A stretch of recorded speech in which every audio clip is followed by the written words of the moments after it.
Sejam todos bem-vindos a mais um Ciência na Cuca! Me chamo Alan Luiz e na proposta de hoje desenvolveremos um experimento no qual, no decorrer da história, houve uma reformulação em sua explicação. O nosso experimento se chama A Água que Sobe na Garrafa. Neste experimento, utilizaremos os seguintes materiais: um prato, um copo com água, uma colher, uma garrafa de vidro transparente, um corante de alimento, uma vela, aqui estou utilizando uma vela de numeração 03, e um isqueiro. Bom, então vamos construir o nosso experimento. Primeiramente, pegue o prato, sobre ele coloque o copo com água, pegue o corante e pingue algumas gotas na água. Com o auxílio da colher, fecha de tal forma que fique uma mistura homogênea. Com o auxílio de um isqueiro, acenda a vela. Lembrando, se você for criança, peça ajuda e auxílio a um adulto. Fixe a vela no centro do prato.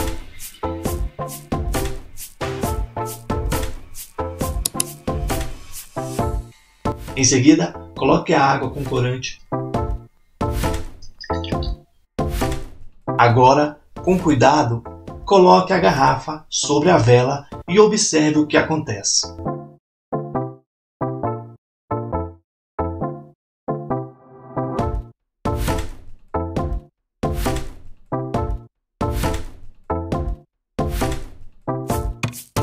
Então vamos à explicação para esse experimento. Quando você coloca a garrafa sobre a vela, o ar quente ele passa a ocupar o interior da garrafa, expulsando o ar frio que é mais denso em relação ao ar quente. Consequentemente, a temperatura interna da garrafa começa a aumentar. E à medida que a boca dessa garrafa encosta no prato, nós observamos que a intensidade da chama da vela acaba diminuindo. Isso porque o reagente oxigênio está sendo consumido ali internamente. Então, se a quantidade de oxigênio diminui, a intensidade da chama também começará a diminuir, ocasionando uma diminuição da temperatura. Quando a temperatura de um gás diminui, consequentemente, a sua pressão também diminui. E aí, quando a pressão interna da garrafa diminui, a pressão externa, que é a pressão atmosférica, ela passa a atuar sobre o interior da garrafa. De que forma? Pressionando ou empurrando a coluna de água. E aí a água passa a subir no interior da garrafa. Quando a água para de subir, isso indica o quê? Que houve uma igualdade de pressão. E como eu informei no início desse vídeo,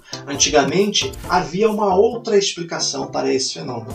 Alegavam que, pelo fato do oxigênio ser consumido, ocorria a formação de um espaço. E esse espaço ele era preenchido pela coluna d'água. Só que no processo de combustão, acaba sendo liberado o gás carbônico e vapor d'água. Então esses elementos eles acabariam ocupando esse espaço deixado pelo oxigênio. Além do mais, a lei dos gases informa que quando a temperatura interna de um corpo diminui, consequentemente, a sua pressão também diminui. E aí a gente passa a ter o que a gente explicou, né, no primeiro enunciado, de que a pressão atmosférica passaria a atuar aí. Essa fundamentação ela foi derrubada principalmente pelo desenvolvimento da lei dos gases. Então, se você gostou desse vídeo, não esqueça de dar o seu like, de comentar e, claro, se inscreva em nosso canal. Assine o YouTube e a gente entende também que esse conteúdo é relevante e ele precisa ser compartilhado com outras pessoas. Então, forte abraço e eu te encontro no próximo Ciência na Cuca!